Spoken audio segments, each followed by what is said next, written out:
Welcome to this tutorial video. The goal of this video is to show you how to log into GoodX Web. Before we start, in order to use GoodX Web, you have to install either Google Chrome or Safari as your internet browser. Now we can start by opening your internet browser of choice. Navigate to the GoodX Web URL link that you want to log into.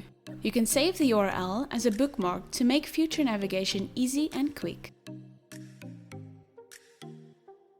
Now, there are three ways in which you can log in. First, you can simply type in your username and password that was provided by GoodX and then clicking on the login button.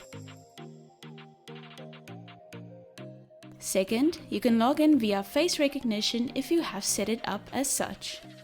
Simply click on the smiley face button to open the camera and wait until your face has been recognized.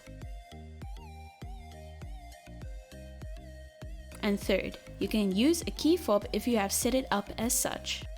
Simply click on the key icon button and you will be asked to insert your key fob/security key into the computer and touching it.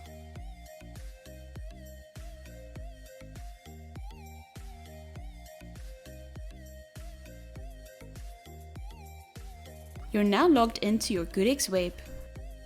Click on the Logout button in the top right corner to log out of GoodX Web. You will be automatically logged out after 10 seconds if you don't click on the Cancel or OK button. Click on the OK button to confirm your logout request.